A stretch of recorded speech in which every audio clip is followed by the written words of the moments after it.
With so many videos out there, I'm glad you decided to click on this one. Let's sit back and dive into a gripping revenge story that starts in California. My name is Rachel Monroe. I am 35 years old, and a few weeks ago my parents showed me exactly what family means to them. They promised they would take care of me after my knee surgery, said I would not have to worry about rides, meals, or medication. And I believe them because that is what you do when your own parents swear they have your back. Instead, on the morning I went under anesthesia, they were refreshing flight updates on their phones and talking about beaches and cocktails. When I woke up in recovery, groggy and shaking, the nurse checked my chart and said in a careful voice that no one had come by, no one had called about picking me up. I honestly thought it had to be a mistake. I called my mom, and instead of hospital sounds, I heard boarding announcements and rolling suitcases. She told me I was an adult, that I was old enough to handle myself now, that I should just follow the discharge instructions. Then my brother cut in, annoyed, telling me to stop ruining their vacation and just order a ride home. So I did. I paid for an expensive car, hobbled into an empty house on crutches, and spent my first night after surgery alone, staring at a fridge that looked like it belonged to a broke college kid. The strange part is, a week after they came back from Hawaii, my phone suddenly lit up with calls, texts, and voicemails from those very same people. Before I tell you how I answered all of that, stay with me until the end and tell me in the comments what you would have done if your family picked a beach trip over your recovery. When my phone finally stopped buzzing that first night, I lay there in the dark, leg throbbing, trying to convince myself I was overreacting. Maybe flights got delayed. Maybe they would show up in the morning with coffee and some half-baked excuse. The next day at my follow-up in the hospital, reality slapped me again. A nurse helped wheel me down the hallway, asked if someone was coming to sit with me while the doctor went over my recovery plan. I told her yes, my parents had promised. She checked the chart and frowned just a little, the kind of look medical people give when they are trying not to make things worse, and said, "No one has checked in for you yet." A few minutes later, my surgeon, Dr. Patel, came in. She smiled, told me the surgery went well, pointed to my knee on the X-ray, and then asked, "Do you have someone at home with you the next few days? You're going to need help with stairs, meals, and meds." When I told her my parents were supposed to be there but had decided to go on a trip instead, her smile faded. She paused, then said carefully, "Rachel, I need to be honest. When you woke up from anesthesia yesterday, no one was here. No one called the nurses' station to check on you." Hearing it from a doctor hit different. It was not just a bad feeling anymore. It was a fact. After the appointment, sitting in the wheelchair by the hospital entrance, I tried calling my mom again, hoping maybe now that they were back home, something would be different. The same airport noise blasted through my phone, gate announcements, rolling suitcases, clinking coffee cups. She sounded distracted, almost annoyed, as she said, "You're 35 years old. You can handle yourself. Just do what the doctor told you." Then my brother's voice jumped in, sharp and impatient. "Stop trying to make us feel guilty. We're finally getting a vacation. Order an Uber and stop ruining this for everyone." I remember staring at my bandaged leg, at the automatic doors sliding open and shut, and saying, "Okay, got it. Enjoy Hawaii." I requested an Uber XL because I could not bend my leg enough to fit into a regular car. The driver had to help me in, and the whole ride home he kept asking if I was sure there was no one waiting for me.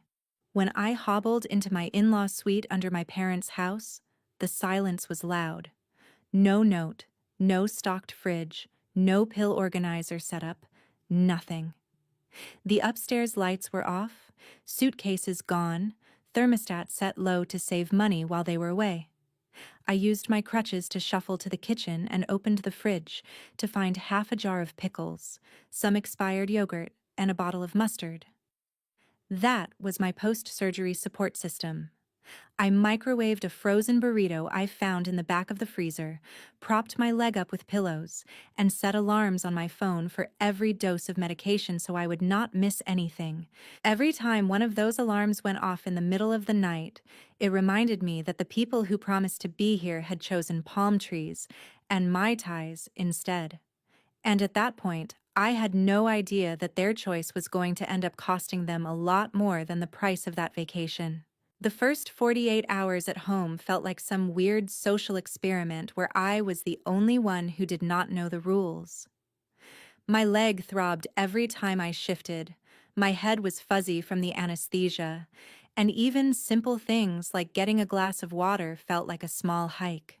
My pain meds were on the kitchen counter, higher than I could comfortably reach without risking a fall, but that was where I had left them before surgery, assuming someone would be here to hand them to me on schedule.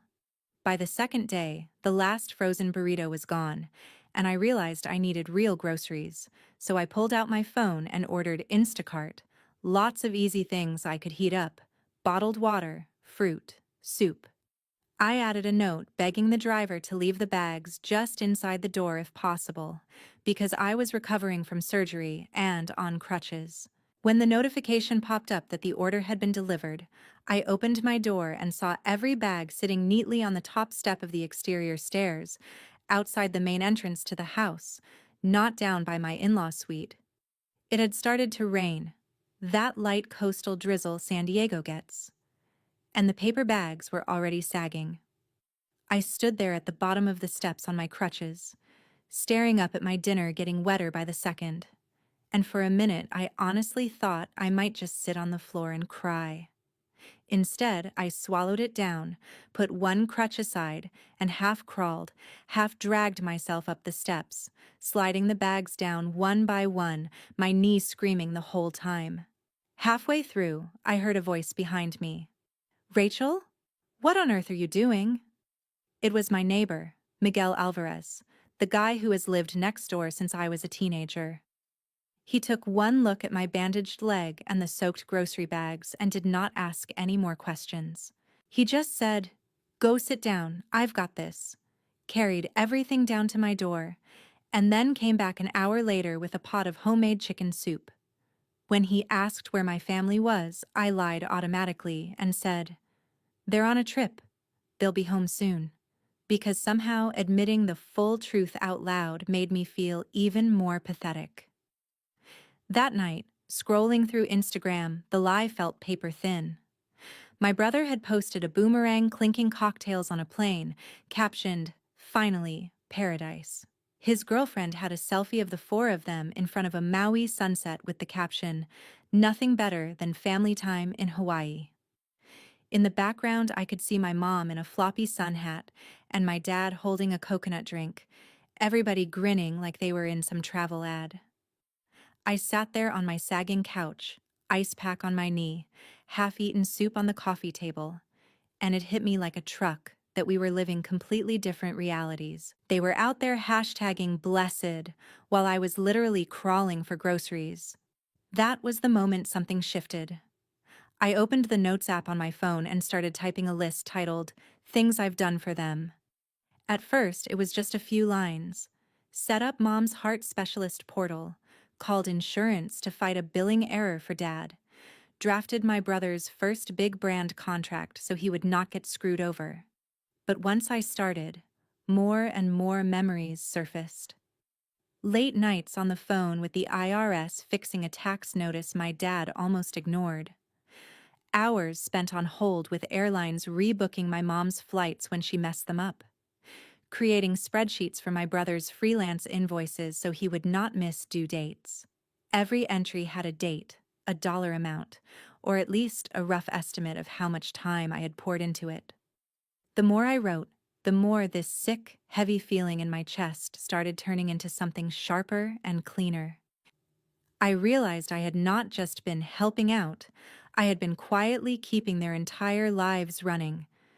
And sitting there in that empty in-law suite, knee-wrapped, no one checking in, I had my first clear, angry thought. What would actually happen if I stopped? By the third night, the list in my notes app was long enough that I had to scroll. Looking at it felt like staring at a balance sheet where every line was me pouring time, energy, and money into people who had just proven I was optional. I realized I had been treating family like a full-time unpaid job, and they had been treating me like an app that runs quietly in the background. Lying there with my laptop on my lap, ice on my knee, I opened a different kind of list, all the accounts I managed for them. First up was the HOA portal. I logged in, saw my email listed as the primary contact, and the autopay linked to my checking account, the same one I used for my own bills. I took a deep breath and changed the primary contact email to my mom's, removed my card, and hit save. Then I emailed the HOA office, politely letting them know that from now on all communication should go directly to the homeowners. Next were the utilities for the main house, the ones I had set up online because my parents hate computers. Electric, gas, water, internet.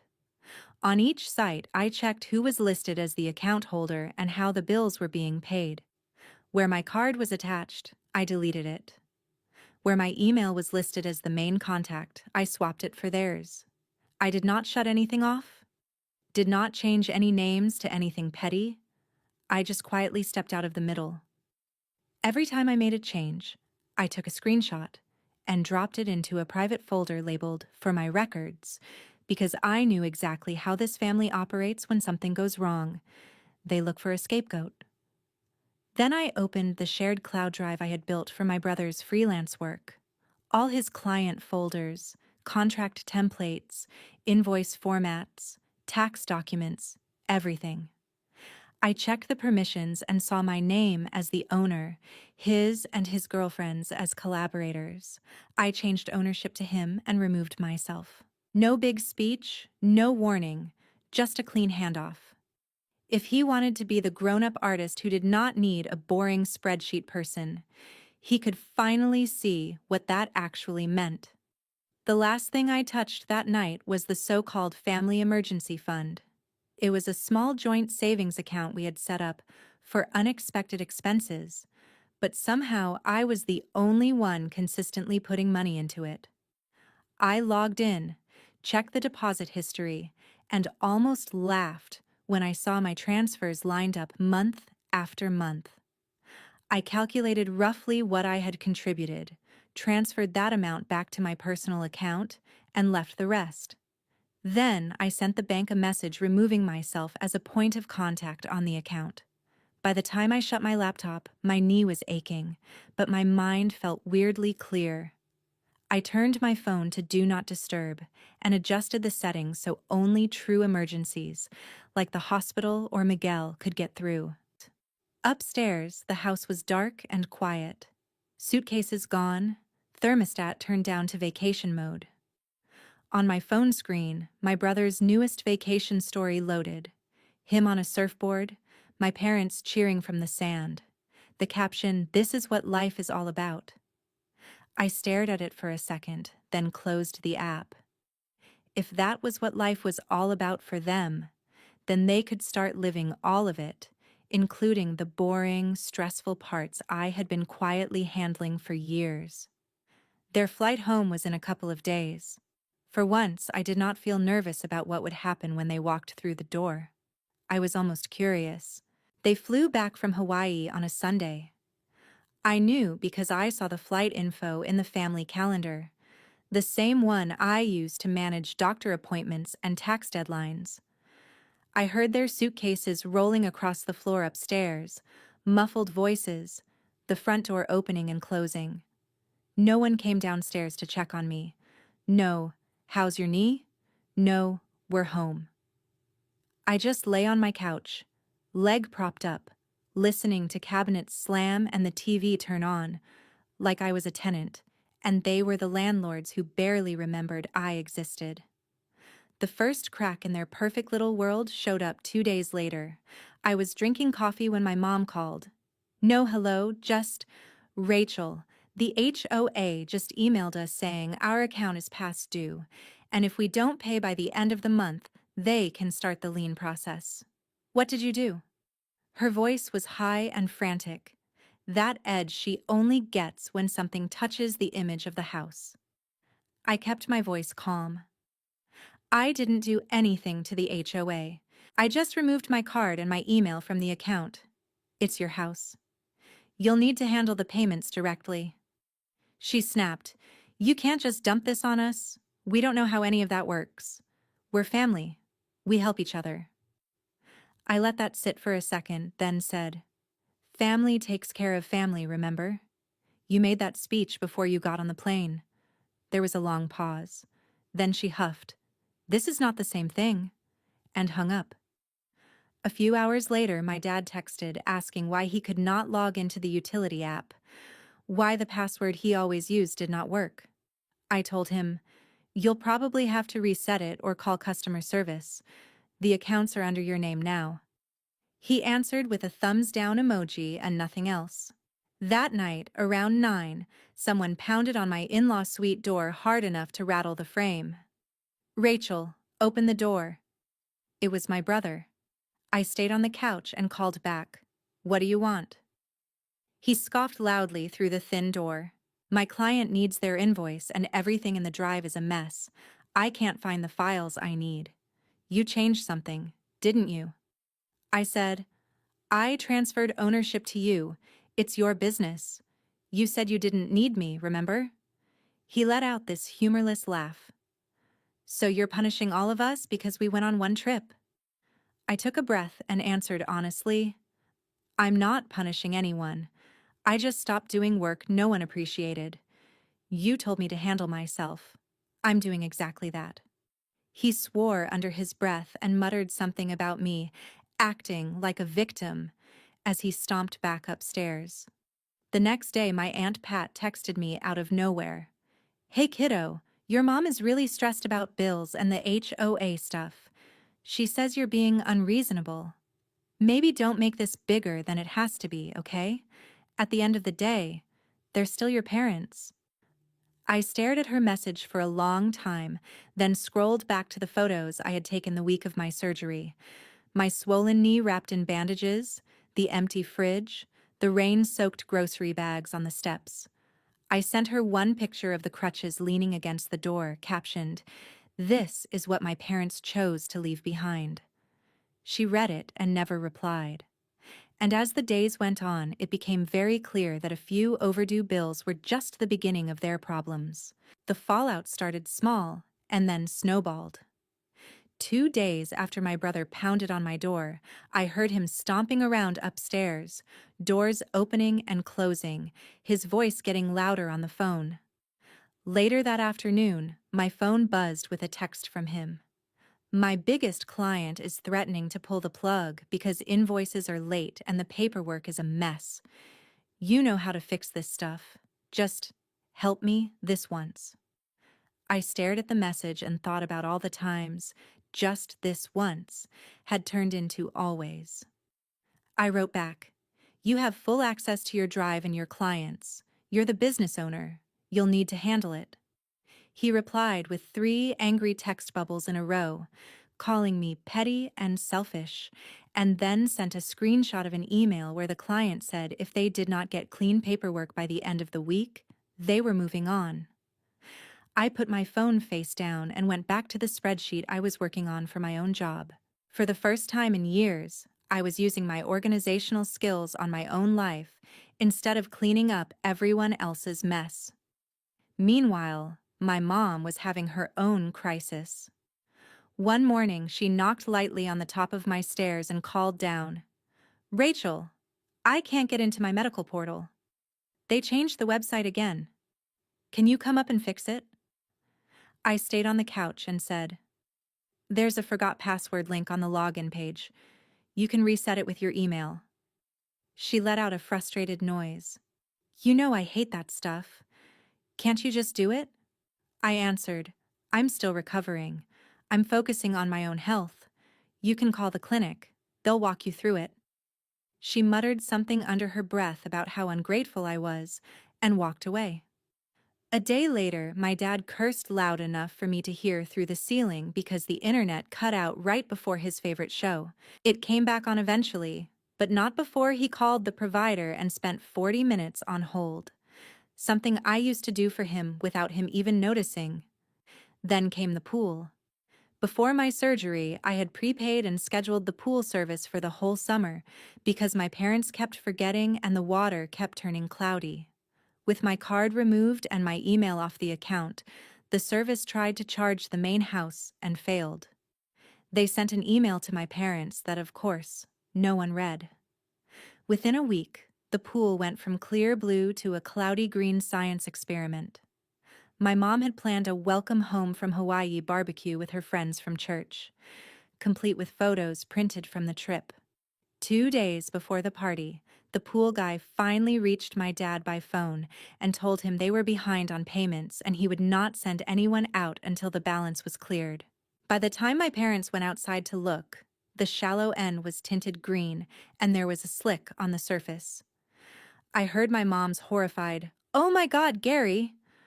through the open window. The barbecue was canceled that afternoon. I watched from my downstairs window as she texted guest after guest, making up some story about unexpected maintenance, her face tight with embarrassment. Upstairs, the tension thickened. At night, I could hear them arguing, my mom insisting I was being vindictive, my dad saying, "We did leave her alone after surgery, Linda. What did you expect?" My brother's voice would cut in, complaining that he was losing money, that his career was on the line because no one was helping him with the boring stuff. One evening, my phone lit up with another message from Aunt Pat. "Your mom is in tears over the pool and the HOA. She says you're letting everything fall apart just to prove a point. Maybe ease up? You're hurting yourself too." I answered, "I already hurt myself by letting them depend on me for everything. I'm just letting them experience life without me doing the invisible work." She typed, then stopped, then typed again, and finally sent only, "I hope you know what you're doing." The truth was, for the first time, I actually did. Every bounced bill, every missed email, every late invoice was not some random disaster. It was a hidden job I had always handled that was now sitting squarely in their laps. And then, exactly 1 week after they landed back from Hawaii, all of that finally caught up to them, and my phone started going absolutely insane. 1 week after they landed back from Hawaii, it was like someone flipped a switch on my phone. I woke up to the screen lit up with notifications stacked on top of each other. 32 missed calls, dozens of texts, 12 voicemails, all from the same 3 people who had disappeared when I needed them most. For a minute, I just stared at it, my brain slow to catch up. Then I opened the messages.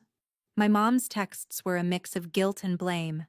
"Rachel, please answer. Things are a mess. We didn't realize how much you were doing. This has gone too far. You're hurting the whole family." And then, "I don't know how to fix any of this. We need you." My dad's were shorter, more practical. Screenshots of overdue notices. "Do you know why the HOA sent this? Can you explain this late fee? The pool guy says we owe him 3 months. My brothers were the most dramatic, of course. "I lost that client. Are you happy? You've sabotaged my business. Stop being childish and fix this." I listened to one voicemail from my mom where she was crying, saying, "This is not like you. We raised you better than this. You're tearing this family apart." And another where my dad sighed and said, "Okay, kiddo, you've made your point. Can we all just go back to normal now?" The thing that stood out in every single call, every single text, was what was missing. Not one person said, "I'm sorry we left you alone after surgery." Not one person said, "We were wrong." It was all about the chaos they were dealing with now that I was no longer quietly running everything behind the scenes. What they called normal was me erasing every consequence for them. Sitting there on my couch with my legs still stiff and sore, my mini fridge humming softly in the corner, I realized I did not want normal back. A week earlier, while they were still posting from Maui, I had taken one more step they knew nothing about. I signed a lease on a small one-bedroom apartment across town, closer to my office, and not under anyone else's roof. The move-in date was set for right after my next follow-up appointment, when Dr. Patel cleared me to drive again. I had already started slowly packing up my things in the in-law suite, box by box, labeling them during the long, quiet hours when my knee kept me awake. So when my mom finally caught me between do not disturb cycles and called again, sobbing about the HOA and the pool and my brother's lost client, I let it go to voicemail, then called her back once I had decided what I wanted to say. Her voice came through thick with tears. "Rachel, please. We can't live like this. The bills, the accounts, everything is falling apart. You've made your point. You're being cruel.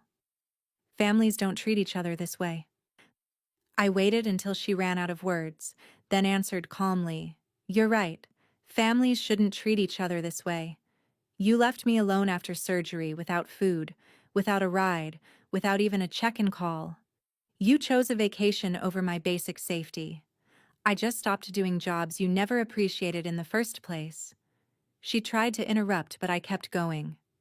"I didn't tear this family apart. I just stopped holding it together by myself." There was a long silence on the line. Then she whispered, "So what now?" I looked around at the half-packed boxes, the folded tape gun on the table, the stack of printed apartment documents. "Now I focus on my own life," I said. "I'll be moving out in a couple of weeks. The accounts are all in your names. You can call the HOA, the utility companies, the pool service, the clinic. They'll help you. That's their job. It was never supposed to be mine forever." She gasped like I had slapped her, called me ungrateful, and then hung up. And I did not call her back. On move-out day, Miguel helped load my boxes into his truck, cracking dumb jokes to keep things light while I moved more slowly than I wanted to. I left my set of house keys in an envelope on the kitchen counter upstairs with a short note. "From now on, please contact me about my life only. Everything else is your responsibility." No big speech, no dramatic showdown. I walked out, closed the door behind me, and for the first time in a long time, I felt like I was stepping into a life that actually belonged to me. Here is the thing I learned from all of this.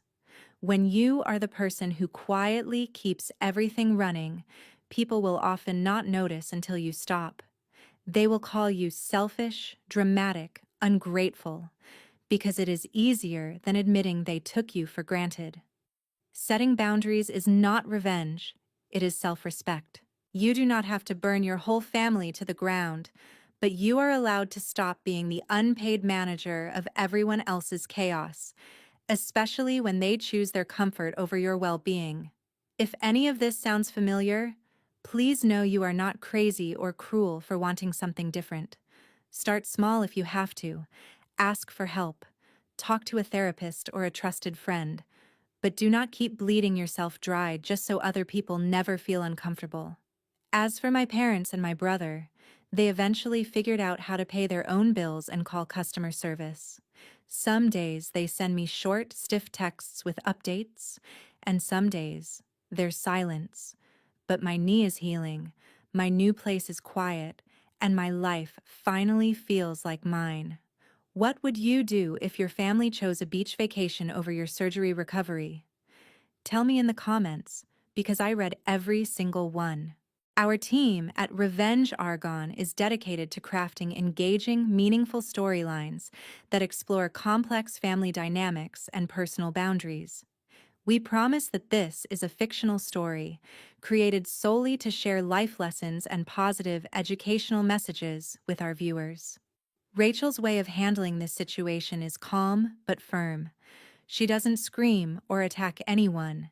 She simply stops doing the unpaid work that everyone took for granted and chooses to protect her own well-being. Some people might think she went too far, while others will say it was the only way her family would ever understand her value. If you were in her place, With your family choosing a vacation over your surgery, what would you do? Would you walk away like she did? Or handle it differently?